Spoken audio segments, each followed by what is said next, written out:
ஆண்டவரும் அருமை ரட்சகருமாகிய கிறிஸ்தேசுவின் நாமத்தில் உங்களை வாழ்த்துகிறேன். அருமையான திருச்சாவியாரே, தேவனுடைய பிள்ளைகளே, தேவனுடைய சரீரத்தின் அபயமா இருக்கிற நீங்கள் விலையேற பெற்றவர்கள்.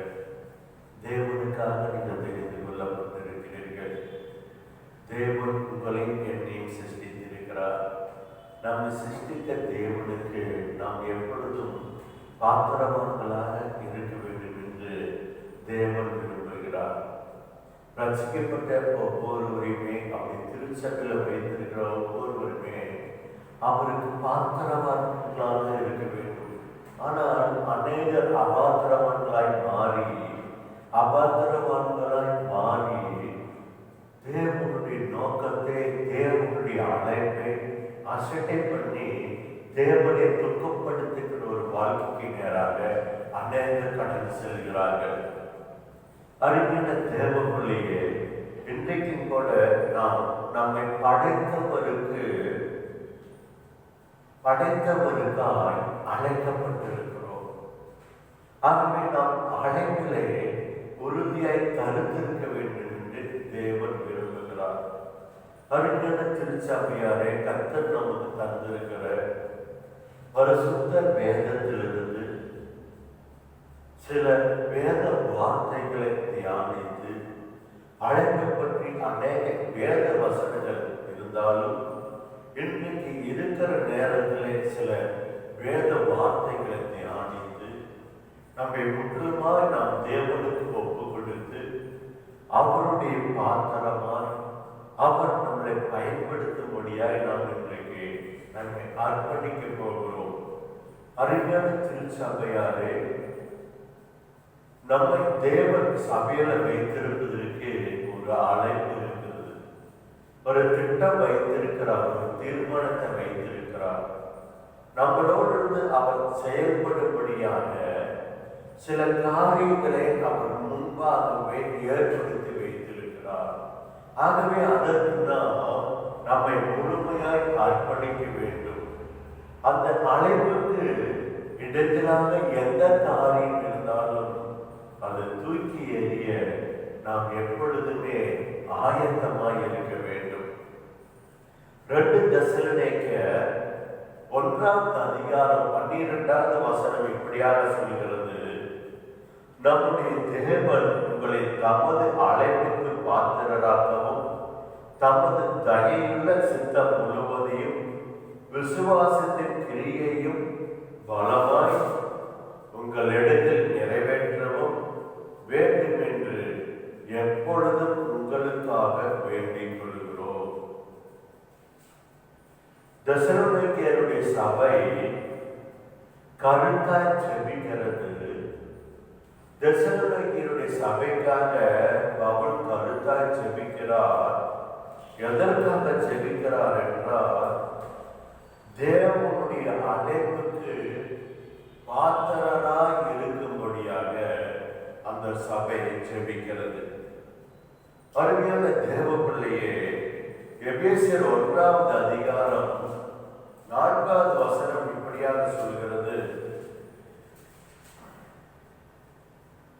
தமக்கு முன்பாக நாம் அன்பில் பரிசுத்தமுள்ளவரும் குற்றம் இல்லாதவர்களுமாய் இருப்பதற்கு அவர் உலக தோற்றத்துக்கு முன்னே கிறிஸ்துவுக்குள் நம்மை தெரிந்து கொண்டபடியே. அறிஞான திருச்சபையாரே, வானத்தையும் பூமியும் உண்டாக்கின சர்வ வல்லமையுள்ள தேவன், காற்றின் கடலின் சிருஷ்டித்தவர், சூரியனின் சந்திரனையும் உண்டாக்கினவர், எல்லா விதமான மரங்களை செடிகளை சிருஷ்டித்த தேவன் உலக தோற்றத்துக்கு முன்பாகவே நம்மை தெரிந்து கொண்டாராம். இந்த உலகம் உண்டாவதற்கு முன்பாகவே, இந்த உலகம் படைக்கப்படுவதற்கு முன்பாகவே நம்மளை படைத்தவர் தெரிந்து கொண்டார் என்று வேதம் மிக அழகாக சொல்கிறது. அறிஞான திருச்சபையாரே, தமக்கு முன்பாக நாம் அன்பில் பரிசுத்தமுள்ளவர்களும் குற்றம் இல்லாதவர்களுமாக இருப்பதற்காக இருக்கும்படியாக தேவனுடைய அன்பை, தெய்வீக அன்பை மற்ற ஜனங்களிடத்திலே காண்பிக்கும்படியாக, அது மாத்திரமல்ல குற்றமற்றவர்களாக இருக்கும்படியாக. பாருங்கள், குற்றம் இல்லாதவர்களுமாய் இருப்பதற்கு, தவறு செய்வதற்காக கர்த்தர் அழைக்கவில்லை, நாம் தண்டிக்கப்படும்படியாக கர்த்தர் அழைக்கவில்லை, நாம் சில உபத்திரவங்களிலே வாழ்ந்து கொண்டு இருப்பதற்காக தேவன் நம்மை தெரிந்து கொள்ளவில்லை. அவருடைய சித்தத்தை நிறைவேற்ற, அன்பினை நிலைத்திருக்க, குற்றமற்றவர்களாய் நாம் இருக்கும்படியாக, தேவனுக்கு முன்பாக பரிசுத்தம் உள்ளவர்களாக இருக்கும்படியாக தேவன் உலக தோற்றத்துக்கு முன்பாகவே நம்மை தெரிந்து கொண்டார் என்று கர்த்தருடைய வேதம் சொல்கிறது. அருமையான திருச்சபையாரே, எரேமியா 1வது அதிகாரம் 5வது வசனம் சொல்கிறது, தாயின் கருவில உருவாவதற்கு முன்பாகவே நாம் தெரிந்து கொண்டோம் என்று சொல்லப்பட்டிருக்கிறது. அருமையான கிறிஸ்துவின் பிரியமானவர்களே, எரேமியா 1வது அதிகாரம் 5வது வசனம், நான் உன்னை தாயின் வயிற்றில் உருவாக்கும் முன்னே உன்னை அறிந்தேன். ஆண்டவர் சொல்லுகிறார், நான் உன்னை தாயின் கருவிலே உருவாக்குவதற்கு முன்பாகவே அறிந்தேன். அப்ப அருமையான தேவ பிள்ளையே, நீங்கள் நன்றாக புரிந்து கொள்ள வேண்டும், நம்மை தாயின் கருவிலே உருவாக்கினவர் ஆண்டவர். ஒவ்வொரு நரம்புகளையும், எலும்புகளையும், ஏராளமான உள் உறுப்புகளையும், கண், காது, மூக்கு, வாய், நாம் என்று சொல்லி அநேக காரியங்களாலே தான் நாம் உருவாக்கப்பட்டிருக்கிறோம். அப்பொழுது இந்த சரீரம், இந்த சரீரத்துக்குள் இருக்கிற, இந்த சரீரத்துக்கு வெளிப்புறமாக தெரிகிற எல்லாவற்றையுமே உருவாக்குனவர், உண்டாக்குனவர் தேவன். அதை எங்க உண்டாக்குனார் என்றால், நம் தாயின் கர்ப்பத்திலே அவர் உருவாக்கினார். அப்பொழுது ஆண்டவர் சொல்லுகிறார், உன்னை தாயின் கருவிலே உனக்கு ஒரு உருவத்தை கொடுப்பதற்கு முன்பாகவே, உன் சரீரத்துக்கு அவைகளை உண்டாக்குவதற்கு முன்பாகவே நான் உன்னை தெரிந்து கொண்டேன் என்று ஆண்டவர் சொல்லுகிறார். நீ கர்ப்பத்திலிருந்து வெளிப்படும் முன்னே நான் உன்னை பரிசுத்தம் பண்ணி உன்னை ஜாதிகளுக்கு தீர்க்கதரிசியாக கட்டளையிட்டேன் என்று சொன்னார் என்று எரேமியா 1வது அதிகாரம் 5வது வசனம் சொல்லுகிறது. அவர் பிறப்பதற்கு முன்பாகவே உன்னதமான தேவனுக்கு என்று நாம் தேர்ந்தெடுக்கப்பட்டிருக்கிறோம் என்று கர்த்தருடைய வேதம் மிக அழகாக சொல்கிறது. அடுத்தபடியாக கலாத்தியர் 1வது அதிகாரம் 15வது வசனம், அப்படி இருந்தும் நான் என் தாயின் வயிற்றில் இருந்தது முதல் என்னை பிரித்தெடுத்து தன்னுடைய கிருபையினாலே அழைத்த தேவன். அருமையான திருச்சபையை, தேவனால் தெரிந்து கொள்ளப்பட்டவர்களே, தாயின் கருவிலே பாருங்கள், கலாத்தியர் 1வது அதிகாரம் 15வது வசனம், அப்படி இருந்தும் நான் என் தாயின் வயிற்றில் இருந்தது முதல் என்னை பிரித்தெடுத்து தம்முடைய கிருபையினால் அழைத்த தேவன். அப்போ நம் தாயின் கருவில உண்டாவதற்கு முன்பாகவே ஆண்டவர் நம்மளை முன்குறித்து பிரித்தெடுத்திருக்கிறார். தாயின் கருவில இருப்பதற்கு முன்பாக ஆண்டவர் நம்மளை முன்குறித்து அழைத்திருக்கிறார். உலகம் தோற்றுவதற்கு முன்பாகவே ஆண்டவர் அவருடைய திட்டங்களுக்காக நம்மை முன்குறித்திருக்கிறார். அருமையான தேவனுடைய பிள்ளைகளே, நீங்கள் தேவனால் முன்குறிக்கப்பட்டு அழைக்கப்பட்டவர்கள். எதற்காக தேவன் உங்களை அழைத்திருக்கிறார் என்றால், நியாயாதிபதிகள் 13வது அதிகாரம் 5வது வசனம் சொல்கிறது, மனோவா என்கிறவருக்கு 7 நாட்கள் அவருடைய மனைவிக்கு குழந்தை இல்லை. தேவதூதன் வந்து பேசுகிறார், உன் வயிற்றில் உருவாக்கப்படுகிற குழந்தை இப்படி இருக்கும், நீ இப்படி எல்லாம் இருக்க வேண்டும் இருக்க வேண்டும் என்று மனோவுடைய மனைவிக்கு சில ஆலோசனைகளை கொடுக்கிறார். அப்படி மனைவியும் மனோவிடத்திலே சொல்லும் போது அவரும் தேவனை விசாரிக்கும் போது தேவன் அவருக்கும் சில ஆலோசனைகளை கொடுக்கிறார். அப்போ மனோவுக்கும் அப்படி மனைவிக்கும் சிம்சோன் என்ற குழந்தை ஆண்டவர் பிறக்க பண்ணுகிறார். அவர் பிறப்பதற்கான நோக்கத்தை கனவிலே உருவாவதற்கு முன்பாகவே, சிம்சோன் உருவாவதற்கு முன்பாகவே மனோவுடைய மனைவிக்கு அவர் சொல்லுகிறார், இஸ்ரவேலரை பெலிஸ்தருடைய கையிலிருந்து அவன் ரட்சிப்பான், பெலிஸ்தருடைய கையிலிருந்து இஸ்ரவேலரை அவன் காப்பாற்றுவான் என்று சொல்லுகிறார். இந்த சம்பவம் தேவதூதனுக்கும் இந்த மனோவுடைய மனைவிக்கும் இந்த காரியம், இந்த சம்பவம் உண்டாகும் போது இஸ்ரவேலர்கள் 40 வருடமாக பெலிஸ்தருடைய கையிலே அடிமையாக இருக்கிறார்கள்.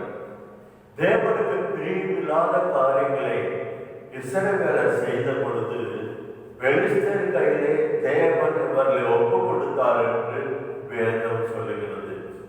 அருமையான திருச்சபையாரே, தேவனுடைய பிள்ளைகளாக இருக்கலாம், நீங்கள் ஞானஸ்தானம் எடுத்தவர்களாக இருக்கலாம், அல்லது நீங்கள் ஒரு குழுவுக்கு தலைவராக இருக்கலாம்.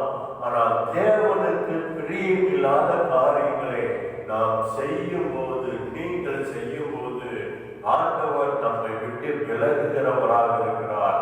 வேறொரு வல்லமையிலே நாம் அகப்படுகிறவர்களாக இருக்கிறோம் என்று இந்த சமூகத்தின் மூலமாக நாம் அறிந்து கொள்ளலாம். நியாயாதிபதிகள் 13வது அதிகாரத்திலே நாம் இதற்கான காரியங்களை நாம் தெரிந்து கொள்ளலாம். அப்பொழுது சிம்சோனை கர்த்தர் எதற்காக பிறக்க வைக்கிறார் என்றால், இஸ்ரவேலரை காப்பாற்றும்படியாக, பெலிஸ்தர் கையிலிருந்து இஸ்ரவேலரை ரட்சிக்கும்படியாக. அப்ப அருமையான கிறிஸ்துவுக்கு பிரியமானவர்களை, நாமும் இந்த மக்களை காப்பாற்றும்படியாக, தேவன் சார்பில் செயல்படும்படியாக, தேவனுக்காக வாழும்படியாக, தேவன் திட்டத்தை நிறைவேற்றும்படியாக, தேவனுடைய சித்தத்தை நிறைவேற்றும்படியாகவே நீங்கள் அழைக்கப்பட்டிருக்கிறீர்கள். ஒரு திருச்சபையில நீங்கள் ஒரு சாதாரணமாக இருக்கும்படியாக ஆண்டவர் உங்களை சபையில வைத்திருக்கவில்லை, உங்களை ரட்சித்திருக்கவில்லை. நீங்கள் இன்றைக்கு சபையில் இருப்பதற்கு தேவனுக்கு ஒரு நோக்கம் உண்டு, தேவனுக்கு ஒரு திட்டம் உண்டு, தேவன் அதற்கான அழைப்பை வைத்திருக்கிறார். இது ஏதேச்சையாய் உண்டான ஒன்று அல்ல, அல்லது நம்முடைய போதகர்கள் சொல்வதனாலே நாம போய் ஊழியம் செய்வதல்ல. உலக தோற்றத்துக்கு முன்பாகவே, தாயின் கருவில உருவாவதற்கு முன்பாகவே, தாயின் கருவில இருந்த பொழுதே இதற்கென்று ஆண்டவர் உங்களை பிரித்தெடுத்திருக்கிறார். ஆகவே தேவனுடைய அழைப்புக்கு பாத்திரவான்களாக இருந்து அவருக்கு பிரியமானவைகளை நீங்கள் செய்வதற்கு எப்பொழுதுமே நீங்கள் மிக கவனமாய் ஜாக்கிரதையாய் நீங்கள் இருக்க வேண்டும். ஆகவே ஆண்டவர் எதற்காக உங்களை உலக தோற்றத்துக்கு முன்பாகவே முன்குறித்தார், தாயின் கருவில உருவாவதற்கு முன்பாகவே எதற்காக அழைத்தார், தாயின் கருவில இருந்த பொழுது எதற்காக பிரித்தெடுத்தார் என்றால், ஜனங்களை காப்பாற்றும்படியாக, சத்துருவின் கரத்திலிருந்து மக்களை விடுதலையாக்கும்படியாக, இருளின் வல்லமையிலிருந்து அவர்களை விடுதலையாக்கும்படியாக ஆண்டவர் உங்களை அழைத்திருக்கிறார். அடுத்தபடியாக ஜனங்களை எச்சரிக்கும்படியாக ஆண்டவர் உங்களை அழைத்திருக்கிறார். எசேக்கியேல் 3வது அதிகாரம் 17வது வசனத்திலே நாம் இதை பார்க்கலாம். அடுத்தபடியாக எசேக்கியேல் 33:17 பார்ப்போம். ஜனங்களுக்கு காவலனாய் இருக்கும்படி தேவனுடைய வாயினாலே வார்த்தைகளை கேட்டு அவருடைய நாமத்தினாலே ஜனங்களை எச்சரிக்கும்படியாக ஆண்டவர் உங்களை அழைத்திருக்கிறார். நீங்கள் இருக்கிற அந்த தெருவுக்கு, அந்த கிராமத்துக்கு, அந்த பட்டணத்துக்கு, அந்த தேசத்துக்கு காவல்காரனாய் இருக்கும்படி, அந்த ஜனங்களை சத்துரு தாக்காதபடி, கொள்கை அல்லது பஞ்சங்களாலும் சில இயற்கை மூலமாக வருகிற அழிவுகளுக்கு அந்த ஜனங்களை காப்பாற்றும்படி, பாவத்திலே வாழ்ந்து கொண்டிருக்கிற ஜனங்களுக்கு அவருடைய பாவ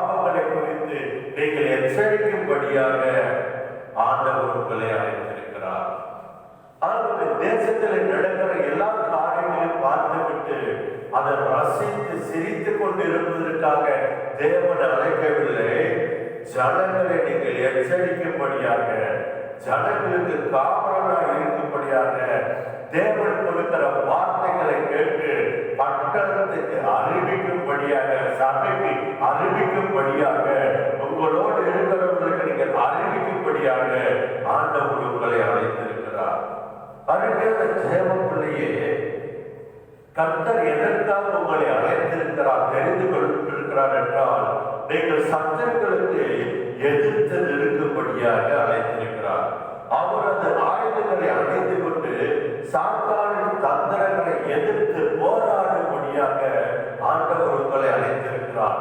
எபேசியர் 6ஆம் அதிகாரம் 11ஆம் வசனத்தில் சொல்லப்பட்டிருக்கிறது. எதற்காக தேவன் அழைத்திருக்கிறார்? 1 ராஜாக்கள் 18ஆம் அதிகாரம் 15ஆம் வசனம் சொல்லுகிறது, தேவனுக்காய் செயல்படும்படியாக ஆண்டவர் அழைத்திருக்கிறார். தேவன் சார்பில் செயல்படும்படியை ஆண்டவர் அழைத்திருக்கிறார். இங்கு பார்க்கும்போது உபதியா என்கிற ஒருவனை பார்க்கலாம், ஆகாப் என்கிறவனை பார்க்கலாம், எலியா என்கிறவனை பார்க்கலாம். எலியா தேவனுக்காக வைராக்கியமாக இருந்தவர். தன்னந்தனியாக இருந்து ஒரு மிகப்பெரிய சவாலை அந்த ஜனங்களிடத்திலே கொண்டு வந்து ஜெபித்து தேவனிடத்திலிருந்து அக்னி இறங்கி வரும்படியாக, தேவனே கர்த்தரை தேவன் என்று ஜனங்கள் அறிந்து கொள்ளும்படியாக எலியா செயல்பட்டார். எலியாவை போல நீங்கள் இந்த நாட்களில் செயல்படும்படியாக, உங்களை சுற்றி இருக்கிற ஜனங்கள் அநேக விதமான காரியங்களை கடைபிடித்துக் கொண்டிருந்தாலும் அவர்களுக்கு முன்பாக உங்கள் மூலமாக தேவனுடைய வல்லமை வெளிப்படும்படியாக, தேவன் அந்த ஜனங்கள் மத்தியிலே, உங்களோடு உங்களை சுற்றி வாழ்கிறவருடைய மத்தியிலே தன்னுடைய வல்லமையை வெளிப்படுத்தும்படியாக, தேவனுக்காக நீங்கள் செயல்படும்படியாக ஆண்டவர் உங்களை தெரிந்து கொண்டிருக்கிறார், அழைத்திருக்கிறார். மார்க்கு 16ஆம் அதிகாரம் 15ஆம் வசனம் சொல்லுகிறது, தேவனுடைய ராஜ்யத்தை நீங்கள் ஸ்தாபிக்கும்படியாக, விரிவுபடுத்தும்படியாக ஆண்டவர் உங்களை அழைத்திருக்கிறார். ரட்சிக்கப்பட்ட ஒரு திருச்சபையிலே ஆயுசு காலம் முழுவதும் இருந்து வாழ்ந்து மடிந்து போவதற்காக ஆண்டவர் உங்களை அழைக்கவில்லை. ஏதோ ஆலயத்துக்கு வருகிறோம், ஆராதிக்கிறோம், தேவனுடைய செய்தியை கேட்கிறோம், மிகுந்த தாராளமாய் காணிக்கைகளை தசம பாகங்களை கொடுக்கிறேன், அதோடு என் பொறுப்பு முடிந்து விட்டது என்று திருப்திப்படுவதற்காக தேவன் உங்களை திருச்சபையிலே வைத்திருக்கவில்லை, உங்களை அழைக்கவில்லை. அறிவான தேவ பிள்ளையே, மார்க்கு 16ஆம் அதிகாரம் 15ஆம் வசனம் சொல்கிறது, தேவனுடைய ராஜ்யங்களை நீங்கள் விரிவுபடுத்தும்படியாக, எல்லாருக்கும் நற்செய்தியை அறிவிக்கும்படியாக, இருளில் இருக்கிற ஜனங்களிடத்திலே தேவனுடைய வெளிச்சத்தை நீங்கள் கொண்டு போகும்படியாக, தேவனை அறியாத ஜனங்களுக்கு நீங்கள் தேவனை குறித்து அறிவிக்கும்படியாக, சுவிசேஷத்தை அறிவிக்கும்படியாக, நற்செய்தியை அறிவிக்கும்படியாக ஆண்டவர் உங்களை அழைத்திருக்கிறார். அருமையான திருச்சபையாரே, எதற்காக தேவன் அழைத்திருக்கிறார் என்றால், 1 பேதுரு 3ஆம் அதிகாரம் 9ஆம் வசனம் சொல்கிறது, நீங்கள் ஆசீர்வாதத்தை சுதந்திரிப்பதற்கு ஆசீர்வதிக்கும்படியாக அழைக்கப்பட்டிருக்கிறீர்கள். மற்றவர்களை ஆசீர்வதித்து ஆசீர்வாதத்துக்கு பாத்திரவான்களாக இருக்கும்படியாக, உங்களால் மற்றவர்கள் தேவனுடைய நாமத்தினாலே ஆசீர்வாதங்கள் பெற்றுக் கொள்ளும்படியாக, உங்கள் மூலமாக இயேசு கிறிஸ்துவின் நாமத்தினாலே சுகத்தை பெற்றுக் கொள்ளும்படியாக, ஆரோக்கியத்தை பெற்றுக் கொள்ளும்படியாக, சமாதானத்தை பெற்றுக் கொள்ளும்படியாக, சந்தோஷத்தை பெற்றுக் கொள்ளும்படியாக, உங்களால் இருளில் இருக்கக்கூடிய வாழ்க்கை வெளிச்சத்துக்கு நேராக வரும்படியாக, உங்களால் தரித்திரத்திலே வாழ்ந்து கொண்டிருக்கிற ஜனங்கள் ஐஸ்வர்யம் ஆகும்படியாக, நீங்கள் அவர்களை ஆசீர்வதிக்கும்படியாக, இயேசு கிறிஸ்துவின் நாமத்தினாலே நீங்கள் அவர்களை ஆசீர்வதித்து அவருடைய வாழ்க்கையிலே ஆசீர்வாதங்கள் உண்டாவதற்காகவும், நீங்கள் ஆசீர்வாதத்தை சுதந்திரித்துக் கொள்ளவும் தேவன் உங்களை அழைத்திருக்கிறார். அருமையான திருச்சபையாரே, உன்னுடைய ஆவிக்குரிய ஆவிக்குரிய வாழ்க்கையை வீணடித்து விடக்கூடாது. ஒரு காலத்துல தேவனை அறியாதவர்களாக இருந்தோம், இன்றைக்கு ஆண்டவரை ஆராதிக்கிறவர்களாக இருக்கிறோம். ஒரு காலத்துல தேவனுக்கும் நமக்கும் எந்த சம்பந்தமும் இல்லை, இன்றைக்கு ஆண்டவருடைய சரீரத்தோடு கூட சரீரமாகிய சபையோடு நம்மை ஐக்கியமாக்கியிருக்கிறார். அப்படி மனவாழ்க்கையாக நம்மை வைத்திருக்கிறார். சபை தேவனுடைய மனவாழ்க்கை. அப்போ ஒரு மனவாழ்க்கையாக இருக்கிறவர்கள் மனவாளனுக்கு செய்ய வேண்டிய காரியங்களை செய்ய வேண்டும். அருமையான திருச்சபையாரே, நான் சபையார் என்று சொல்லிக் கொடுக்கிறோம், நான் சபைக்கு போகிறேன் என்று சொல்லிக் கொடுக்கிறோம், நான் ஞானஸ்தானம் எடுத்திருக்கிறேன் என்று சொல்லிக் கொடுக்கிறோம். ஆனால் நம்முடைய மனவாளனாகிய கிறிஸ்து இயேசுவுக்கு நாம் செய்தது என்ன? ஆண்டவருக்காக என்ன செய்திருக்கிறோம்? யோசித்து பாருங்கள். இத்தனை வருட நாட்களிலே நாம் பட்டணத்துக்காக ஜெபித்தது உண்டா? கிராமத்துக்காக ஜெபித்தது உண்டா? தேவனுடைய வார்த்தை கேட்டு ஜனங்களுக்கு அறிவித்தது உண்டா? சிலர் பாவம் செய்யும் போது அதை எச்சரித்தது உண்டா? சத்துருக்களிடத்திலிருந்து ஜனங்களை விடுவிக்கும்படியாக அவனோடு எதிர்த்து ஜபத்திலே நின்றது உண்டா? எளியவாய் போல தேவனுக்காய் பயங்கரமாக இருந்தது உண்டா? இன்றைக்கு கடமைக்காக நாம் சென்று கொண்டிருக்கிறோமா? சபையை நீ யோசிக்கிறபடி காலம் செல்லாது. தேவன் சீக்கிரமாய் வரப்போகிறார். மீதி நமக்கு கொடுக்கப்பட்டிருக்கிற நாட்கள் கொஞ்ச நாட்கள். அதற்குள்ளாக தேவனுடைய அழைப்பிற்கு பாத்திரமானதாக இருந்து நாம் நடப்பிக்க வேண்டியதை கவனமாய் நடப்பிக்க இன்றைக்கு ஆண்டவர் நம்மளை அழைக்கிறார். இந்த செய்தியின் மூலமாக தேவன் உங்களோடு கூட இடைப்படுகிறவராக இருக்கிறார். ஆகவே அருமையான திருச்சபையாரே, தேவனுடைய ராஜ்யத்தை விரிவுபடுத்தும்படியாக பல வருடம் ஆகிவிட்டது. ஆண்டவர் அறிந்து நற்செய்தி எத்தனை பேருக்கு நீங்கள் அறிவித்திருக்கிறீர்கள்? கணக்கு சொல்ல முடியுமா? உங்களிடத்தில் சுவிசேஷத்தை கேட்டவர்கள், உங்கள் மூலமாக நற்செய்தியை அறிந்து கொண்டவர்கள், உங்களோடு நீங்கள் இருக்கிற சபையில எத்தனை பேர் இருக்கிறார்கள்? அல்லது வேற எந்த சபையிலே உங்கள் மூலமாக முதலாக இயேசுவை கேள்விப்பட்டு ரட்சிப்பை பெற்றுக்கொண்டு இருக்கிற ஜனங்கள் இந்த உங்களை சுற்றி இருக்கிற சபைகளிலே எங்கேயாவது இருக்கிறார்களா? எத்தனை பேர் இருக்கிறார்கள் என்று நீங்கள் சொல்ல முடியுமா? அப்படி இல்லை என்றால் நீங்கள் அழைப்பை போக்கடித்து நீங்கள் தேவனுக்கு பாத்திரமானவர்களாக இல்லாதபடி அபாத்திரமானவர்களாக நீங்கள் வாழ்ந்து கொண்டிருக்கிறீர்கள். உங்கள் சுயத்திற்காக நீங்கள் வாழ்ந்து கொண்டிருக்கிறீர்கள். தேவனுடைய அழைப்பை பற்றி, தேவனுடைய தெரிந்து கொள்ளுதலை பற்றி நீங்கள் எந்த அக்கறை இல்லாதவர்களாக இருக்கிறது என்று அர்த்தம்.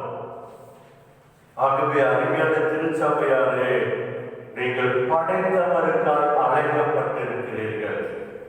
உங்களுக்கு ஒரு சரீரத்தை கொடுத்தது, சரீரத்துக்கு ஒரு உருவை கொடுத்து ஆதி ஆத்மா சரீரத்தை வைத்து அப்படி ரத்தத்தினாலே தோய்த்து எடுக்கப்பட்டு அழைக்கப்பட்ட தேவனுக்கு நீங்கள் பாத்திரராய் இருக்க வேண்டும்.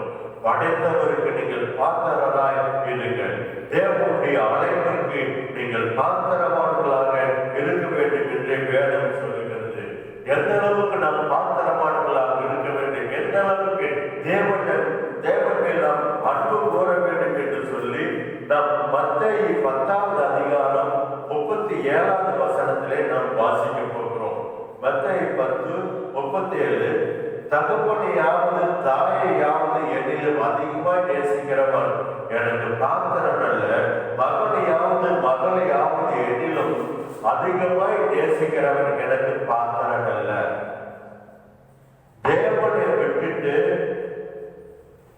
தேவனை விட மற்ற ஒன்றை அதிகமா நேசிக்கிறவர்களால் தேவனுடைய அழைப்பை நிறைவேற்ற முடியாது.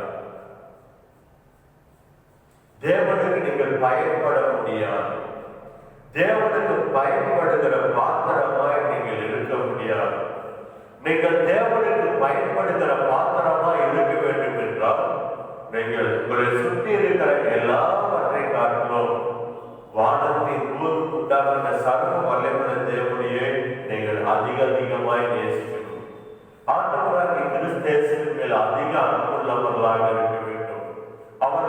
நேசிக்கிறவராக இருக்க வேண்டும்.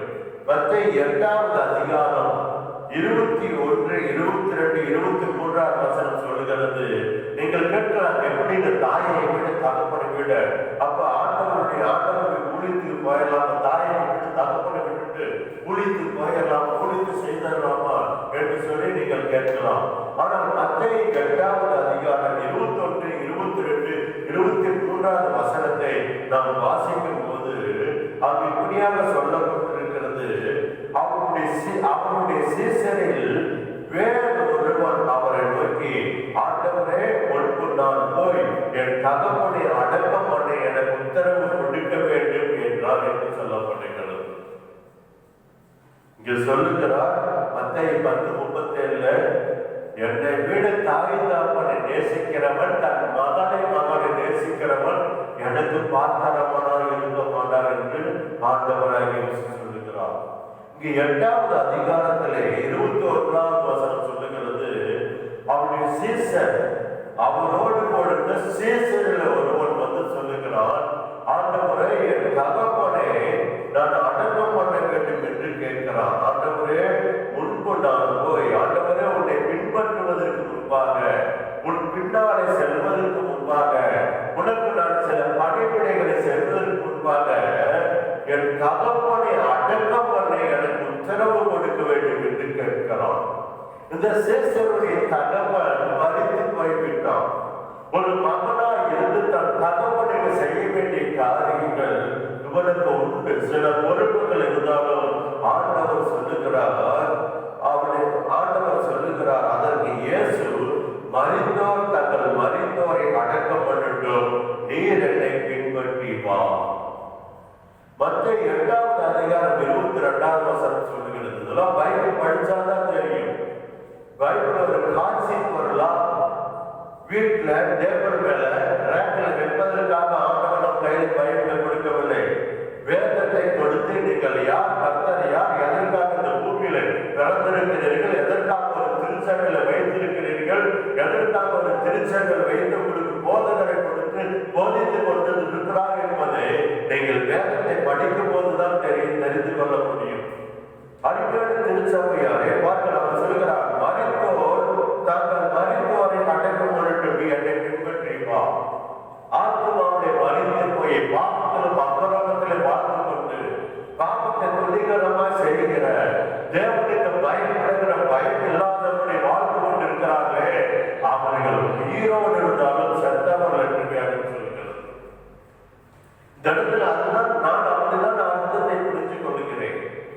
மரித்தோர் தங்கள் மரித்தோரை அடக்கம் பண்ணிட்டு வாழ்க்கை ஆத்மாவை மறுத்து போனவர்கள், சரீரம் செத்து போனவர்களை அடக்கம் பண்ண. அதுபோன்ற திருச்சபையார் இந்த வேத வசனங்களை நீங்கள் ஆராய்ந்து நீங்கள் நிதானித்து பார்க்க வேண்டும். ஒரு தகவல் மறித்து போகிறார், நம்முடைய மகன் ஆண்டவரிடத்தில் கேட்கிறார். அதற்கு ஆண்டவர் சொல்லுகிறார், இயேசு சொல்லுகிறார், மரித்தோர் தங்கள் மரித்தோரை அடக்கம் பண்ணட்டும், என்னை பின்பற்றி வா. அல்லேலூயா. ரொம்ப கடினமான காரியமா இருக்குதுல்ல. சில நேரத்தில் சில காரியங்களை செய்ய வேண்டியதாக இருக்கும். அப்பதான் ஆண்டவருக்கு பாத்திரமாக்கலாக இருக்க முடியும். நாம் தேவ பிள்ளை என்று சொல்லிக் கொள்வதில் நாம் ஆண்டுடைய பிள்ளையாகிட முடியாது. நான் ஒரு தேவனால் தெரிந்து கொள்ளப்பட்டிருக்கிறேன் என்று சொல்வதனாலே தேவனால் தெரிந்து கொள்ளப்பட்டவன் என்று உறுதிப்படுத்தி விட முடியாது. கிரியைகளாலேயே நாம் அதை உறுதிப்படுத்த வேண்டும். தேவனுடைய பிள்ளை என்பதற்கு கிரியில் என்ன செய்கிறோம், அழைக்கப்பட்டிருக்கிறோம் என்பதற்கு கிரியில் என்ன செய்கிறோம். முன்பு நாம் பார்த்தபடி ஜனங்களை காப்பாற்றக்கூடிய திறப்பலை ஜெபிக்கிறோமா, தேவனுடைய வார்த்தைகளை கேட்டு ஜனங்களை எச்சரிக்கிறோமா, ஜனங்களுக்கு காவலனா இருக்கிறோமா, சத்துருக்கு எதிர்த்து நின்று மக்களை விடுதலையாக்குகிறோமா, தேவனுக்காக செயல்படுகிறீர்களா, தேவராஜ்யத்தை விரிவுபடுத்திருக்கிறீர்களா, ஆசீர்வாதத்தை சுதந்திரிக்கும்படியாக மற்றவரை ஆசீர்வதிக்கிறீர்களா? இப்படி இருந்தால் நீங்கள் தேவனுடைய பிள்ளைகள். நமக்கு ஒரு அடையாளத்தை ஆண்டவர் கொடுத்திருக்கிறார். நாம் தேவனுடைய பிள்ளைகள் என்று சொல்வதற்கு, அழைக்கப்பட்டிருக்கிறோம் என்று சொல்வதற்கு, ரட்சிக்கப்பட்டிருக்கிறோம் என்று சொல்வதற்கு என்ன அடையாளம் என்று ஆண்டவர் வேதத்துல சொல்லியிருக்கிறார். பாருங்கள், அதில் 23வது வசனம் சொல்லுகிறது, மத்தேயு 8:23, அவர் படகில் ஏறின போது அவருடைய சீசர்கள் அவருக்கு பின் சென்று ஏறினார்கள். அந்த சீசன் கேட்கிறான், மறித்து கொண்டே தகப்பனை அடக்கம் பண்ணப்பட வேண்டும், அதற்கு எனக்கு உத்தரவு கொடுங்க, கொஞ்சம் அனுமதி கொடுங்க ஆண்டவரே, நான் போய் தகப்பனை அடக்கம் பண்ணிட்டு வந்தேன். அவர் சொல்லுகிறார், மரித்தோர் தங்கள் மரித்தோர் அடக்கம் பண்ணிட்டு நீ என்னை பின்பற்றிவா. அருமையான தேவ பிள்ளையே, தேவனை பின்பற்றும்படியாக, இயேசுவை பின்பற்றும்படியாக, அவருக்கு பின் செல்லும்படியாக நீங்களும் நானும் அழைக்கப்பட்டிருக்கிறோம். அல்லேலூயா, அல்லேலூயா. பாருங்கள், எல்லா படங்கள் ஏறாது, சீசர்கள் எல்லாருமே படங்களை ஏறுகிறார்கள். தேவனுடைய ஊழியம் சாக்கு போக்கு சொல்கிறவர்களிடத்தில் நிறைவேறாது. தேவனுடைய திட்டம் உங்கள் வாழ்க்கையில் நிறைவேற வேண்டும் என்றால் நீங்கள் சாக்கு போக்கு சொல்லாதவர்களாக நீங்கள் இருக்க வேண்டும். என்றைக்கு நீங்கள் சாக்கு போக்கு சொல்லுகிறீர்களோ, தேவனிடத்தில் வருகிற அழைப்பை மறுதளிக்கிறவர்களாக நீங்கள் மாறிவிடுகிறீர்கள். அடுத்தபடியாக மத்தேயு 10:38வது வசனம் சொல்லுகிறது, மத்தேயு 10வது அதிகாரம் 38வது வசனம் சொல்லுகிறது, தன் சிலுவை எடுத்துக்கொண்டு என்னை பின்பற்றாதவன் எனக்கு பாத்திரன் அல்ல. தேவனே ஒரு உலகபரமான ஆசீர்வாதங்களுக்காக, உலக ஆசைக்காக நாம் தேவனை தேடக்கூடாது. இன்றைக்கு அநேகர் அப்படிதான் எதிர்பார்த்து கொண்டு வருகிறார்கள். சில காரியங்கள் உடனடியாக நடக்க வேண்டும், கடன் தீர வேண்டும், வியாதியில சுகமாக வேண்டும், அற்புதங்கள் நடக்க வேண்டும். இந்த உலக வாழ்க்கையில், இந்த பூமி வாழ்க்கைக்கு தேவையானவற்றை கர்த்தர் எனக்கு செய்ய வேண்டும். ஆண்டவரிடத்துல கேட்காம ஒரு முடிவு பண்ணி ஒரு திட்டத்தை அமைத்து அதற்காக செயல்பட்டு எல்லா வேலையும் செய்துவிட்டு கடைசியாக ஆண்டவரிடத்துல போய் இந்த ஆசீர்வாதிங்க, இந்த தொழில் ஆசீர்வாதிங்க, இந்த காரியத்தில் இப்படி செய்தார்கள் சொல்லி சொல்லுவார்கள். ஆனால் ஒவ்வொரு விஷயத்திலும் சொல்வார்கள் கர்த்தர் கர்த்தர் கர்த்தர் என்று. ஆனால் கர்த்தரை கேட்காமலே எல்லாவற்றையும் செய்துவிட்டு, கர்த்தருடைய வழிநடத்தல் எல்லாவற்றையும் செய்துவிட்டு, பின்பு ஒரு மிகுந்த நஷ்டத்தை அவர்கள் அனுபவிக்கும் போது ஆண்டவரை விட்டு விலகி விடுகிறார்கள். அதுதான் சிலுவை. ஆண்டவரை பின்பற்றும் போது, ஆண்டவரை தேடி வந்திருக்கும் போது, சில விரும்பத்தகாத, நாம ஏற்றுக்கொள்ள கூடாத சில உபத்திரவங்கள் நமக்கு நேரிட்டாலும் ஏற்பட்டாலும் அந்த உபத்திரத்தின் வழியாய், அந்த உபத்திரவத்தோடு கூட ஆண்டவரை என்ன பண்ண வேண்டும், பின்பற்ற வேண்டும் என்று வேதம் சொல்லுகிறது. அப்பொழுதுதான் ஆண்டவருக்கு பாத்திரமானவர்களாக இருக்க முடியும். ஊழியத்திலே ஏராளமான பாடுகள் உண்டு, கஷ்டங்கள் உண்டு. அநேகரால் அவமதிக்கப்படுவோம், அநேகரால் நிராகரிக்கப்படுவோம், அநேகரால கேள்வி கிண்டலுக்கு ஆளாக்கப்படுவோம். நான் அப்படி ஆளாக்கப்பட்டிருக்கிறேன், நிராகரிக்கப்பட்டிருக்கிறேன். எந்த காரியத்தை செய்தாலும் அதற்கு விரோதமாய் பேசி உங்களுக்கு விசுவாசத்தை விட்டு உங்களை விட்டு விலகும்படியாக அநேகரை விசுவாசம் எழுப்பப்படுவோம்.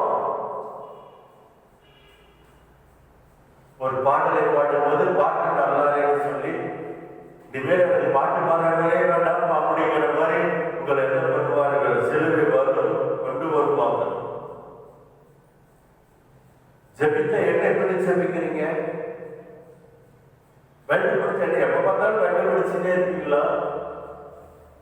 பிரசங்கம் பண்ணும்போது அந்த பிரசங்கத்துல என்ன நல்ல கருத்து இருக்குது என்று ஏற்றுக்கொள்ளாமல் இதில் எங்கேயாவது குறை இருக்குமா என்று சொல்லி இருக்கிறவர்கள் இருக்கிறார்கள். இது எல்லாமே மனமடி வாக்குகிற உபத்திரவத்தை கொண்டு வருகிற காரியம்.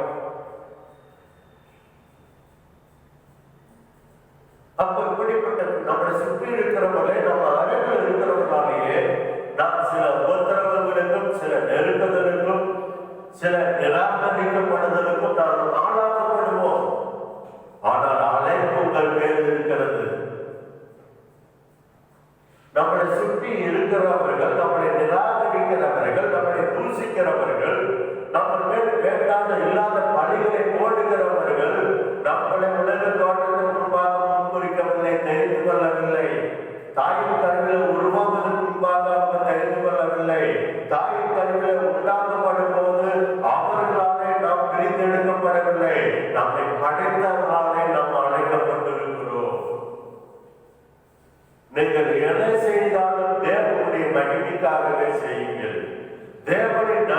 செய்யுங்கள். உங்களை அநேகர் தூசித்தாலும் பொய்யாய் அநேக குற்றச்சாட்டுகளை உங்கள் மேல் வைத்தாலும் உங்களுக்கு ஒரு நம்பிக்கை இருக்க வேண்டும். என்னை நியாயம் தீர்க்கிறவர் கர்த்தர்.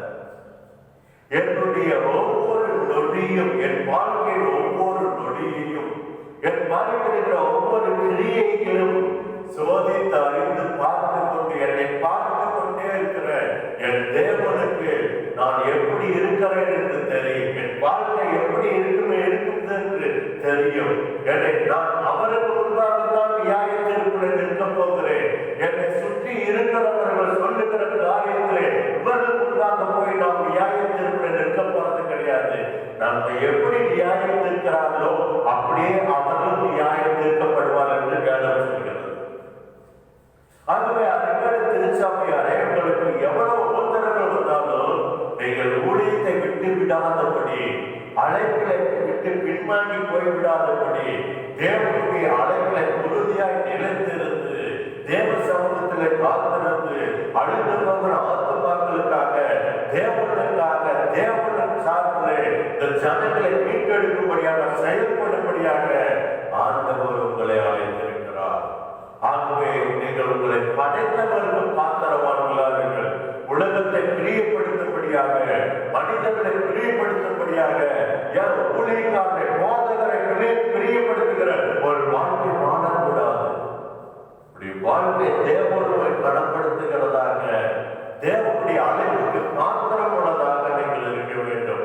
தேவனுக்கு பிரியம் இல்லாத ஒரு காரியத்தை மற்றவர்கள் செய்ய சொல்லும் போது, அதை நீங்கள் செய்ய மாட்டேன் என்று சொல்லும் போது உங்களை தூசிப்பார்கள், திட்டுவார்கள், சபிப்பார்கள், பொய்யாய் சொல்லுவார்கள், கேவலப்படுத்துவார்கள். இப்படிப்பட்டதான சிலுவையை சில நேரங்களிலே வாழ்க்கையை அனுபவிக்கும்படியாக இருக்கும். ஆனால் நீங்கள் எலியாவை போல தேவனுக்காக நீங்கள் வைராக்கியமாக இருக்கும் போது தேவனுடைய வல்லமையை ஜனங்கள் மத்தியிலே நீங்கள் கொண்டு வரும்படியான ஒரு உன்னதமான ஊழியத்தை நீங்கள் செய்வீர்கள்.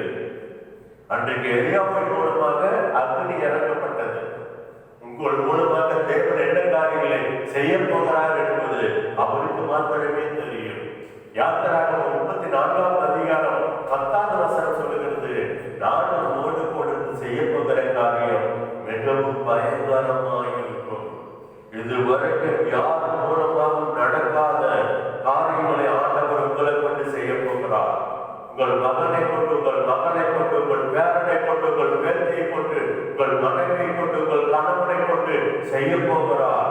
ஆகவே தேவன் உங்களோடு கொண்டு செயல்படும்படியாக சிலுவையை போன்ற எவ்வளவு உத்தரங்கள் வந்தாலும் நீங்கள் அழைப்புகளை நீங்கள் நிலைத்து நில்லுங்கள்.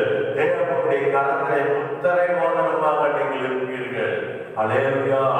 தேவனுக்கு மனம் வீசுகிற சந்தன மரமாய் நீங்கள் இருப்பீர்கள்.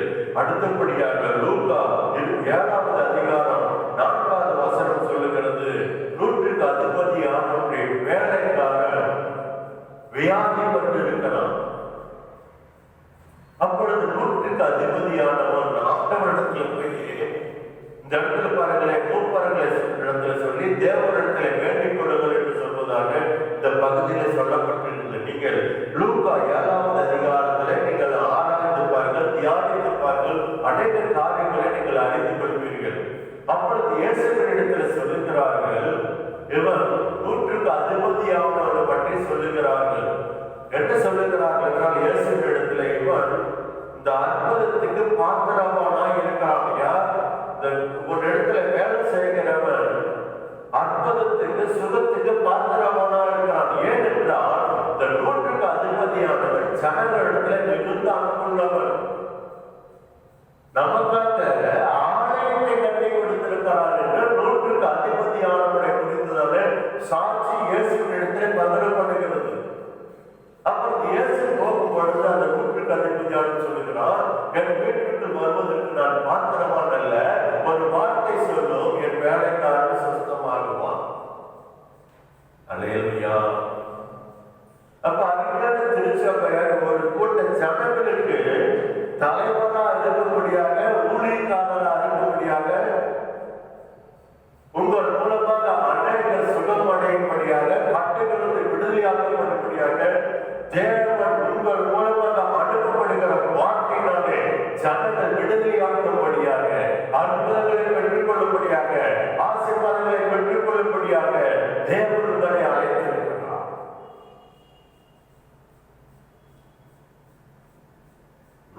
அதிபதியானுடைய விருப்பத்தை ஆண்டவர் நிறைவேற்றினார். உங்களுக்கு உங்கள் அருகில் எத்தனையோ பேர் வியாதிகள் இருக்கலாம், சில சிக்கல்களை சிக்கி இருக்கலாம், சில கஷ்டமான அனுபவங்களை வாழ்ந்து கொண்டிருக்கலாம். அவருடைய வாழ்க்கையிலே தேவனுடைய அற்புதம் நடக்கும்படியாக உங்களை ஆண்டவர் அழைத்திருக்கிறார். உங்களை படைத்தவருக்கு நீங்கள் பாத்திரவான்களாகிறீர்கள். உலகத்துக்கு பாத்திரமாய் இருக்காதீர்கள். உங்களை சுற்றி உள்ளவர்களுக்கு பாத்திரவான்களாக இருக்காதீர்கள். மனிதர்களை பிரியப்படுத்துகிற ஒரு வாழ்க்கை வாழாதபடி தேவனை பிரியப்படுத்தும்படியான ஒரு வாழ்க்கை வாழுங்கள். தேவனுடைய சத்தத்தை கேட்டு, தேவன் வாயிலிருந்து புறப்படுகிற வார்த்தைகளை கேட்டு ஜனங்களை எச்சரிக்கும்படியாக, ஜனங்களுக்கு காவலனாக இருக்கும்படியாக ஆண்டவர் உங்களை அழைத்திருக்கிறார். அல்லேலூயா. அந்த நூற்றுக்கு அதிபதியானவர் ஜனங்களிடத்தில் மிகுந்த அன்புள்ளவரால் நீங்கள் மக்களை நேசிக்கிறவர்களாக இருக்கும்படியாக அழைக்கப்பட்டிருக்கிறீர்கள். தேவனுக்கு சபைகளை ஸ்தாபிக்கும்படியாக, தேவனுடைய சுவிசேஷம் கடந்து செல்லாத இடங்களுக்கு நீங்கள் சுவிசேஷத்தை அறிவிக்கும்படியாக, நற்செய்தி அறிவிக்கும்படியாக ஆண்டவர் உங்களை அழைத்திருக்கிறார். அடுத்தது அப்போஸ்தலர் 9வது அதிகாரம் 15வது வசனம் சொல்கிறது. எடுத்து வாசிப்போம். அப்போஸ்தலர் 9வது அதிகாரம் 15வது வசனம்.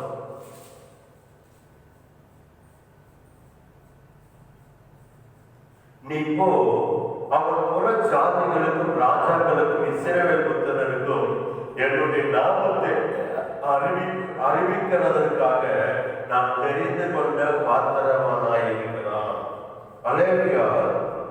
பாருங்க, பவுலை குறித்து ஆண்டவர் சொல்லுகிறார். ஆண்டவராக இயேசு சொல்லுகிறார், கர்த்தருடைய நாமத்தை, என்னுடைய நாமத்தை அறிவிப்பதற்காக அவன் பாத்திரமானா இருக்கிறான்.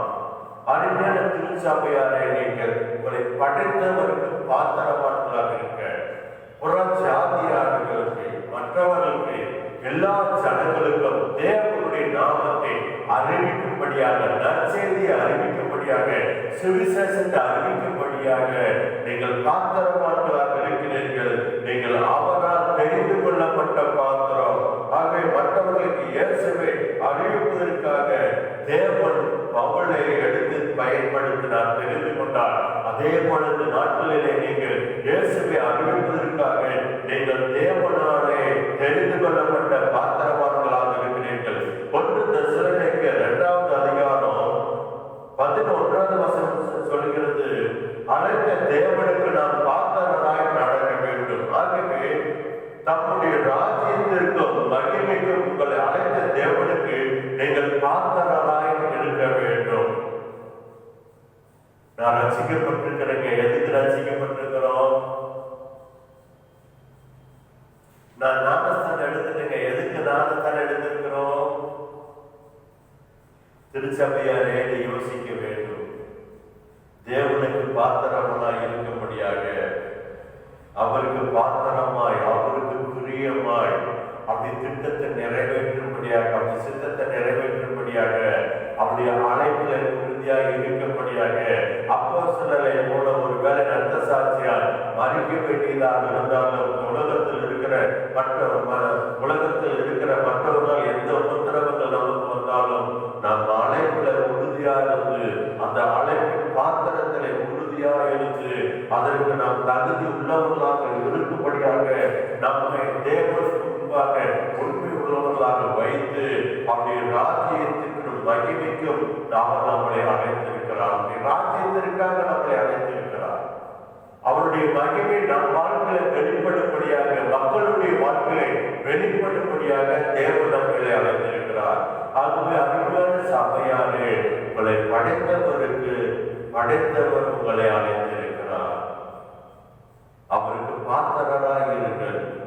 அவருடைய ராஜ்யத்திற்காக, அவருடைய ராஜ்யத்திற்காக, அவருடைய வேலைக்காக, அவர் தன்னுடைய இருதயத்தில் இருக்கிற விருப்பங்களை உங்கள் மூலமாக இந்த பூமியில செய்யும்படியாக, உங்கள் வாழ்க்கையை நடப்பிக்கும்படியாக, உங்களை சுற்றி இருக்கிற ஜனங்களுடைய வாழ்க்கையை நடப்பிக்கும்படியாக ஆண்டவர் உங்களை அழைத்திருக்கிறார். 2 தெசலோனிக்கேயர் 1வது அதிகாரம் 5வது வசனம் சொல்லுகிறது, தேவனுடைய ராஜ்யத்திற்கு நாம் பாத்திரமாக எண்ணப்பட வேண்டும் என்று சொல்லப்படுகிறது. நாம் எடுத்த வசனத்தை நாம் வாசிப்போம். 2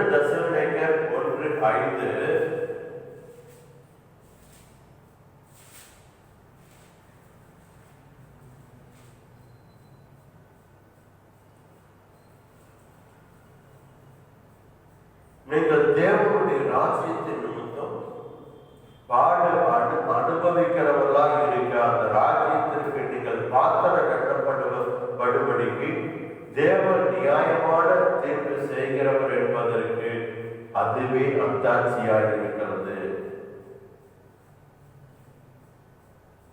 தேவன் தன்னுடைய ராஜ்யத்திற்கு ஏற்றவர்களாக நீங்கள் நானும் இருக்க வேண்டும் என்று விரும்புகிறார்.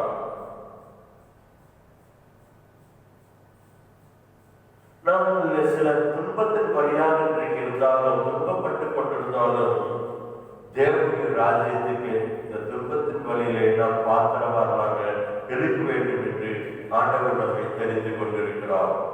2 தெசலோனிக்கேயர் 1 அதிகாரம் 12வது வசனம் இப்படியாக சொல்லுகிறது. 1:12 நம்முடைய தேவன் உங்களை தமது அழைப்புக்கு பாத்திரராகவும் தமது தயவுள்ள சித்தம் முழுவதையும் விசுவாசத்தின் கிரியையும் பலமாய் உங்களிடத்தில் நிறைவேற்ற வேண்டும் என்று எப்பொழுதும் உங்களுக்காக வேண்டிக் கொள்கிறோம். அருமையான திருச்சபைகளே, தேவன் நம்மை அழைத்திருக்கிறார். தேவனுடைய நாமம் உங்கள் மூலமாக மகிமைப்பட அவர் உங்களுக்கு மேன்மையாய் அவராலே உங்களுக்கு மேன்மை உண்டாகும்படியாக, தேவனாலே நீங்கள் மேன்மை அடையும்படியாக ஆண்டவர் உங்களை அழைத்திருக்கிறார். தேவனாலே ஒரு மேலான வாழ்க்கை வாழும்படியாக நீங்கள் உங்களை கர்த்தர் அழைத்திருக்கிறார். ஆகவே அந்த அழைப்புக்கு பாத்திரராய் இராதபடி அபாத்திரராய் மாறி சுயத்துக்கு இடம் கொடுத்து, உலகத்துக்கு இடம் கொடுத்து, மனிதர்களை பிரியப்படுத்துகிற ஒரு வாழ்க்கை வாழ்ந்து அபாத்திரராய் மாறி அழைப்பை இழந்து போய் தேவனுடைய ராஜ்யத்திலே இருக்க தகுதி இல்லாதவர்களாக தேவனுடைய மகிமை இழந்து போகிற ஒரு வாழ்க்கைக்கு நாம் நம்முடைய வாழ்க்கையை இடம் கொடுக்கவே கூடாதபடி நாம் ஜாக்கிரதையாக இருக்க வேண்டும். இதற்கு கர்த்தருடைய ஆவியானவர் உங்களுக்கு உதவி செய்வாராக, நமக்கு உதவி செய்வாராக. அருமையான தேவனுடைய பிள்ளைகளே, பாருங்கள் வேதம் சொல்கிறது. 2 தெசலோனிக்கேயர் 1 அதிகாரம் 12 நம்முடைய தேவன் உங்களை தமது அழைப்புக்கு பாத்திரராகவும் அவர் என்ன காரியமாய் உங்களை அழைத்திருக்கிறாரோ, ரட்சித்திருக்கிறாரோ, திருச்சபையிலே வைத்திருக்கிறாரோ அதற்கு ஏற்ற பாத்திரமாய் மாற வேண்டும் என்று வேதம் சொல்கிறது. அழைப்பிலே அநேக விதமான காரியங்கள் ஒவ்வொருவருக்கும் ஒவ்வொரு அழைப்பாளரும் தந்திருக்கிறார். ஒவ்வொருவரையும் அவர் பயன்படுத்துகிற காரியம் வித்தியாசமானது, அது ஆச்சரியமானது. ஒருத்தரை போல் இன்னொருத்தரை ஆண்டவர் வைப்பது கிடையாது. இவர்களை போல நானும் இருக்க வேண்டும் என்று நாம் விரும்பக்கூடாது. தேவனே, நான் எப்படிப்பட்ட காரியத்துக்காக அழைக்கப்பட்டிருக்கிறனோ அந்த காரியத்துக்கு என்னை ஒப்புக் கொடுக்கிறேன் ஆண்டவரே. அதற்கு என்னை ஒரு பயனுள்ள பாத்திரமாய் என்னை மாற்றி பயன்படுத்தி ஆண்டவரே என்று சொல்லி கர்த்தருடைய கரங்களை நாம் ஒப்புக் கொடுக்க வேண்டும். தேவ ஆவியானவர் உங்களை ஆளுகை செய்து அந்த பாதையை நடந்த திருச்சபையாரே நீங்கள் உங்களை விட்டுக் கொடுக்க வேண்டும். படைத்தவர் அழைத்திருக்கிறார், படைத்தவர் அழைத்திருக்கிறார். படைத்தவருடைய அழைப்பிலே நீங்கள் உறுதியாய் இருக்க வேண்டும் என்று வேதம் சொல்லுகிறது. அருமையான திருச்சபையாரே, 2 தீமோத்தேயு 2 அதிகாரம் 19, 20, 21 வசனத்தை நாம் வாசிக்கும் போது 2 தீமோத்தேயு 2 அதிகாரம் 19, 20, 21 வசனம் இப்படியாக சொல்லுகிறது. ஆகியும் தேவனுடைய உறுதியான அஸ்திவாரம் நிலைத்திருக்கிறது. கர்த்தர் தம்முடையவர்களை அறிவார் என்பதும், கிறிஸ்துவின் நாமத்தை சொல்லுகிற எவனும் அநியாயத்தை விட்டு விலக கடவுள் என்பதும் அதற்கு முத்திரையாய் இருக்கிறது. பாருங்களே, அநியாயத்தை விட்டு விலகுகிறவன் தான் கிறிஸ்துவுடைய அழைப்பிலே இருக்கிறான் என்பது முத்திரையாக இருக்கிறது. தேவனை துக்கப்படுத்துகிற, வேதனைப்படுத்துகிற, பரிசுத்த குறைச்சலாக்குகிற, தேவ சமூகத்தை விட்டு நம்மளை தூரம் கொண்டு போகிற எந்த அநியாய காரியத்தை விட்டு நீங்கள் விலகினால்தான் அழைத்தருடைய அழைப்பிலே, ஊழியத்திலே நீங்கள் நிலைத்திருக்க முடியும். திருச்சபையிலே நீங்கள் நிலைத்திருக்க முடியும். தேவ ராஜ்யத்திலே நிலைத்திருக்க முடியும். தேவனுடைய நாமத்தை சொல்லிக்கொண்டு அநியாயமாய் இருக்கிற, அநியாயத்தை செய்கிறவன் தேவனுடைய ராஜ்யத்துக்கானவன் அல்ல. எதாவது செய்வேன், நான் சபைக்கு போவேன், திருமணத்தை எடுத்துக்கொள்ளுவேன். அதனாலதான் நாம் சொல்லுகிறோம், திருமணத்தை கொடுக்கும் போது தேவனுக்கு முன்பாக நீ பரிசுத்தமில்லை என்றால், நீ ஞானஸ்தானம் எடுத்திருந்தாலும் சரி, நீ திருமணத்தை பங்கு கொள்ளக்கூடாது, இல்லை என்றால் ஆக்கினை தீர்ப்படைவாய் என்று நாம் கர்த்தருடைய பந்திய நேரங்களிலே நாம் சொல்லுகிறோம். காணிக்கை எடுக்கும் போது சொல்லுகிறோம், நீ தேவனுக்கு ஏற்ற ஒரு பரிசுத்தமான வாழ்க்கை வாழவில்லை என்றால் உன் காணிக்கை இந்த திருச்சபைக்கு தேவையில்லை, இந்த ஊழியத்துக்கு தேவையில்லை. உன்னுடைய காணிக்கை நீ எப்படி அசுத்தமாக இருக்கிறியோ அப்படியே உன்னுடைய காணிக்கை அசுத்தமாக இருக்கும். அது நீதியான வழியிலே வந்ததாக இருக்காது.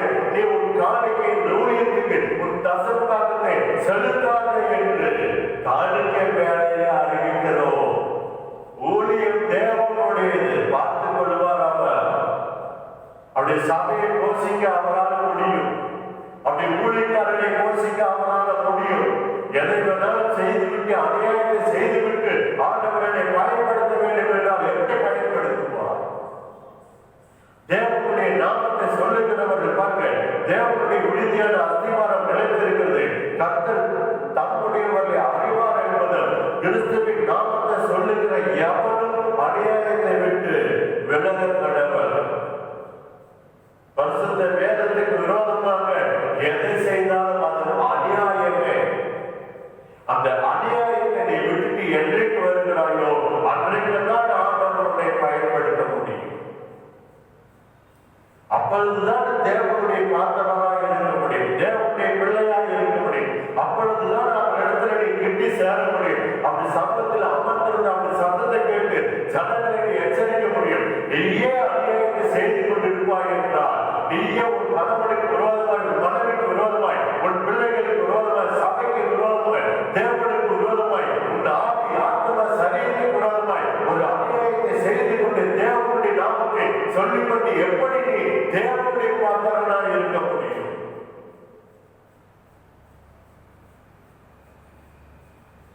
ஒரு சிலருக்காக இதை நான் பேசுகிறேன். நீ தேவனுக்கு பாத்திரமானா இருக்கிற ஒரு வாழ்க்கை உங்கள் இடத்துல இருக்கிறதா? அப்படி இருந்தால் தேவனை நான் துதிக்கிறேன், ஸ்தோத்திரிக்கிறேன்.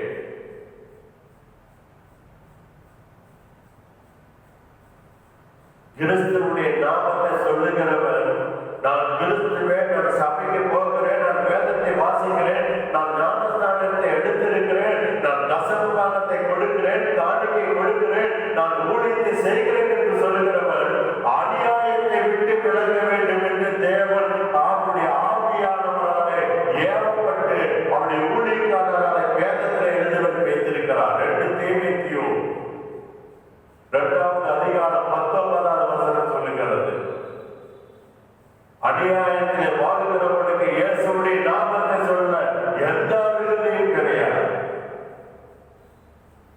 அருமையான தேவப்பிள்ளையை எச்சரிக்கை இருக்கிறது. அடுத்தது பாருங்க, 20 ஒரு பெரிய வீட்டை கொண்டு வெள்ளி போன்ற பாத்திரங்களும் அல்ல, மரமும் மண்ணுமான பாத்திரங்களும் உண்டு.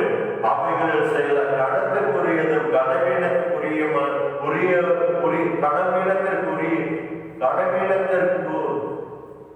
மாணவைகள். அப்ப அருமையான தேவப்பிள்ளையே, நீ தேவனுடைய திருச்சாவையில, தேவனுடைய வைத்திருக்கிற இடத்துல, நீ இருக்கிற குடும்பத்துல கணத்துக்குரிய பாத்திரமாய் இருக்கிறாயா தேவனுக்காய், அல்லது கனவீனத்திற்கான பாத்திரமாய் நீ இருக்கிறாயா? எனக்கு தெரியும், என்னுடைய ரட்சத்தின் அனுபவத்திலே, என்னுடைய ஊழியத்தின் அனுபவத்திலே எது வேணாலும் செய்யலாம், தேவனுடைய ஊழியத்தை எப்படி வேணாலும் செய்யலாம் என்று செய்தவர்கள் ஊழியத்தை இழந்து போய் இருக்கிறார்கள், ரட்சிப்பை இழந்து போய் இருக்கிறார்கள். உலக ஆஸ்திக்காக தேவனை தேடினவர்கள் ஒரு சில உபத்திரவங்கள் வந்த பொழுது எனக்கு எல்லாம் இயேசுதான் என்று சொன்னவர்கள் இயேசுவை மறுதலித்து விட்டு சபையை விட்டுவிட்டு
வைத்திருக்கிறார், ஒரு பெரிய அழைப்பை வைத்திருக்கிறார். உங்களை கொண்டு இந்த பூமியில் செய்ய வேண்டிய பயங்கரமான காரியங்கள் இருக்கிறது.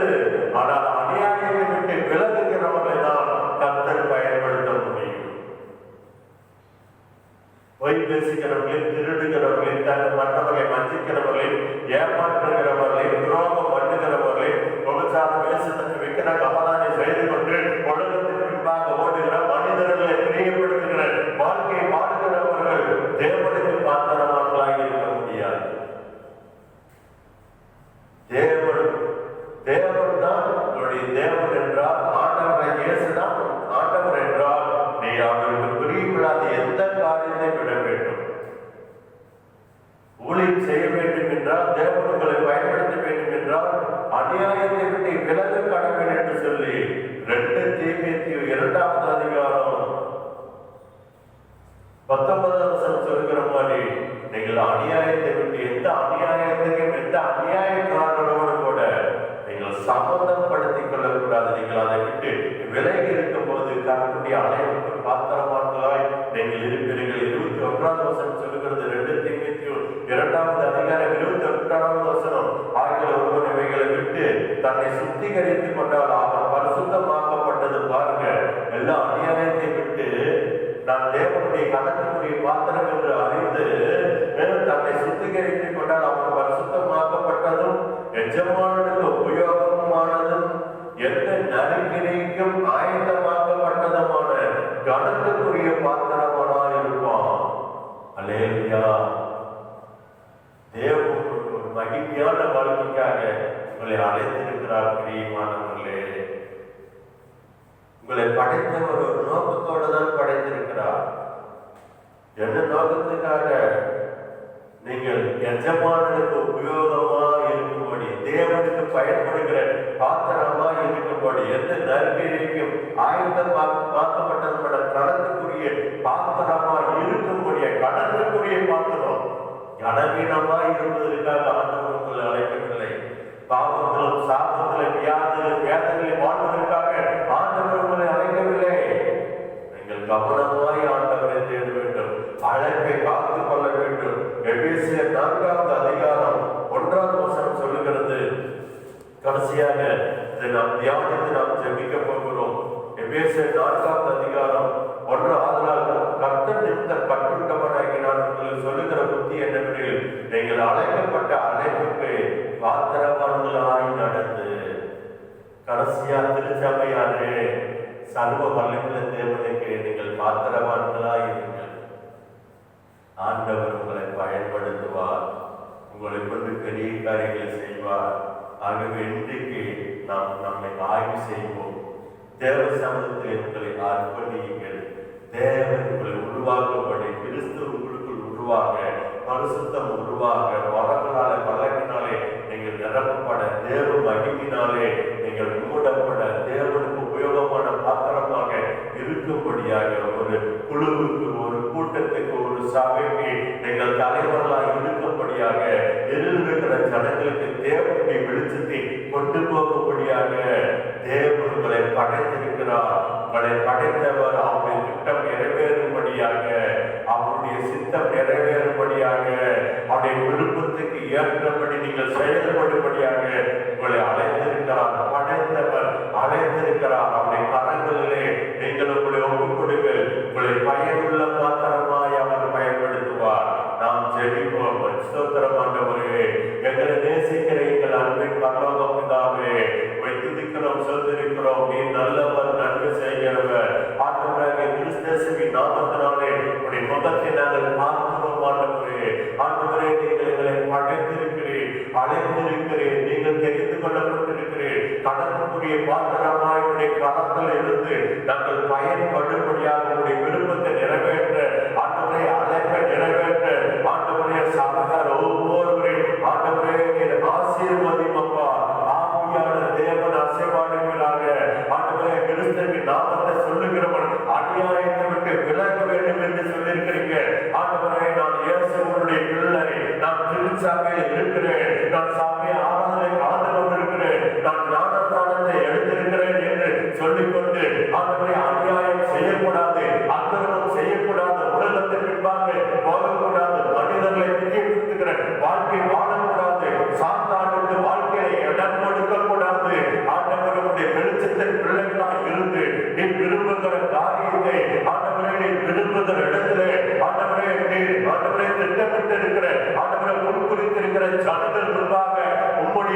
ஊழியத்தை செய்ய அப்படி காரியமாய் நாங்கள் புறப்பட்டு போக ஆண்டவரே எங்கள் ஒவ்வொருவரையும் பயன்படுத்துகிறாங்க. இந்த திருச்சபையை பயன்படுத்துகிறாங்க. 34ஆம் அதிகாரம் 10ஆம் வசனம் சொல்கிறபடி எந்த சாதனமும் செய்யப்படாத அற்புதங்களை ஒரு ஜனங்கள் எல்லாரும் கொடுப்பாங்க. செய்வேன் உன்னோடு கொடுத்து நான் செய்யும் காரியம் மிகவும் பயங்கரமாக இருக்கும் என்று சொல்ல தேவனே, இன்றைக்கு இந்த திருச்சாமி இருக்கிற ஆண்டவரே, இந்த செய்தியை கேட்கிற ஒவ்வொருவரையும் கர்த்தர் இப்படியாய் கடத்தக்கூடிய பாத்திரமாய், மகிமைக்குரிய பாத்திரமாய், இப்படி களத்தில் இருக்கிற பொற்பாத்திரமாய் இந்த சபையில் இருக்கிற சிறு பிள்ளைகளை, வாலிபர்களே, வாலிப பிள்ளைகளே, ஒவ்வொரு குடும்ப தலைவனின் குடும்ப தலைமையில் ஆண்டவரை வெள்ளவைகளை பயனாளர்கள் ஆண்டவரை பயன்படுத்தும் ஆண்டவரே, எந்த மனிதனை பிரகாசி வைக்கிற கையான ஒளி ஆண்டவரை அப்படி வெளிச்ச அப்படி ஒளி ஆண்டவரை பிரசன்ன அப்படி மகிமை உங்களுடைய பரிசுத்தம் நீர் விரும்புகிற ஆண்டவரே பரிசுத்தம் அவர்களிடத்துல இருக்கணுமா செபிக்கிறோம். எங்களிடத்துல இருக்கணுமா நாங்கள் செபிக்கிறோம். ஆண்டவரை எல்லா அநியாயத்திலிருந்து எங்களை சுத்திகரியும் ஆண்டவரே, சபையை சுத்திகரியும் ஆண்டவரே, பாவத்துக்கு இடம் கொடுக்காதபடி பரிசுத்த தேவனுக்காக எதையும் நாங்கள் இழக்க துணிகர உள்ளவர்களாய் ஆண்டவரை எங்களை பயன்படுத்துகிறப்பா. எங்களுக்கு லாபமும் லாபமா இருக்கிற அத்தனை குப்பையும் நஷ்டமாக எண்ணி ஆண்டவரை பின்பற்ற சிலைக்கு சுமந்து கொண்டு இப்படி அடிச்சவர்களை பின்பற்ற கர்த்தர் எங்களை பாத்திரவான்களாக மாற்றும் ஆண்டவரே, எங்களை உருவாக்கும் ஆண்டவரே. இப்படி கருத்துல தடுக்கிறோம் ஐயா. இந்த கடைசி கால எழுப்புதலுக்கு ஆண்டவரே, இந்த திருச்சபையில் இருக்கிற சிறு பிள்ளைகளை, வாலிபர்களை, வாலிப பெண்களை ஆண்டவரே, ஒவ்வொரு குடும்ப தலைவர் ஆண்டவரே குடும்பமா எடுத்து பயன்படுத்துங்கப்பா. ஒவ்வொரு குடும்பத்தையும் எடுத்து பயன்படுத்துங்கப்பா. எங்களை பயன்படுத்துங்கப்பா. ஆண்டவரே, எங்கள் சித்தத்தின்படி இல்லை, எங்கள் திட்டத்தின்படி இல்லை, உங்களுடைய திட்டத்தின்படி, உங்களுடைய சித்தத்தின்படி, உங்களுடைய விருப்பத்தின்படி இந்த ஊழியம் இருப்பதாக, இந்த திருச்சபை இருப்பதாக ஆண்டவரே, மனவாட்டியாக இந்த சபை உங்களுடைய இந்த சபை போதகர் நீங்கப்பா. ஆண்டவரே, எங்களுக்கு கட்டளைப்படுத்த வழி நடத்துகிறவர் நீங்க. கர்த்தருடைய ஆவியானவர் யாவரையும் ஆளுகை செய்யுங்கப்பா. வாழ்க்கையை ஆளுகை செய்யுங்கப்பா.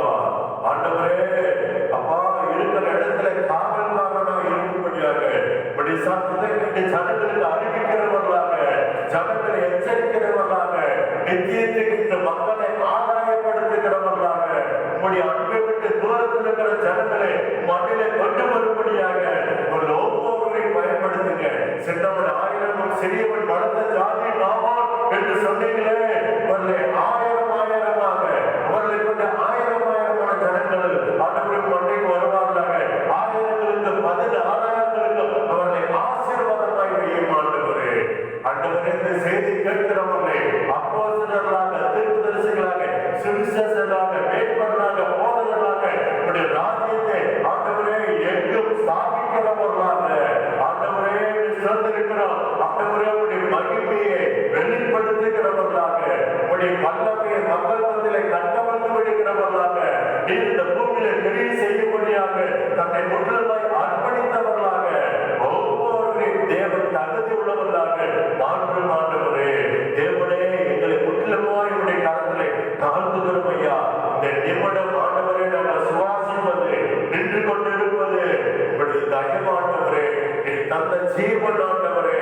ஆகவே ஆண்டவரே, எங்களை முற்றிலுமாய் உடைய கரத்திலே தாழ்த்தி ஒப்புக் கொடுக்கிறோம். நீர் மாத்திரம் மகிமைப்படுகிறாக, ஆசீர்வதிப்பீராக. அடக்கப்பட்டவர்களாக உங்களிடத்தில் உறுதியானது உமக்காய் வாழ எழுப்பி புறப்பட கர்த்தர் உதவி செய்யுங்க. இயேசு கிறிஸ்துவின் நாமத்தில் பிதாவே, ஆமென், ஆமென். என் ஆத்துமாவே கர்த்தரை ஸ்தோத்திரி, என் முழு உள்ளமே அவர் பரிசுத்த நாமத்தை ஸ்தோத்திரி. என் ஆத்துமாவே கர்த்தரை ஸ்தோத்திரி, கர்த்தர் செய்த சகல உபகாரங்களையும் மறவாதே. ஆமென். பிதாவாகிய தேவனுடைய அன்பும் குமாரனாகிய கிறிஸ்து இயேசுவுடைய கிருபையும் பரிசுத்த ஆவியானுடைய ஐக்கியம் இன்றும் என்றும் சதா காலமும் உங்களோடும் திருச்சபையோடும் ஊழியத்தோடும் கூட இருப்பதாக. அல்லேலூயா, ஆமென். அருமையான திருச்சபையாரே, இந்த ஊழியத்துக்காக, போதத்திற்காக, உடல் ஊழியர்களுக்காக, சபை தரிசனத்திற்காக, சபையுடைய தேவைகள் சந்திக்கப்படும்படியாக நீங்கள் ஜெபித்துக் கொள்ளுங்கள். கர்த்தர் உங்களை ஆசீர்வதிப்பார். நீங்கள் கர்த்தரால் அழைக்கப்பட்டவர்கள், ஆசீர்வதிக்கப்பட்டவர்கள். தேவனுடைய வாழ்க்கையில நீங்கள் வெளியேற பெற்ற கனத்துக்குரிய பாத்திரம்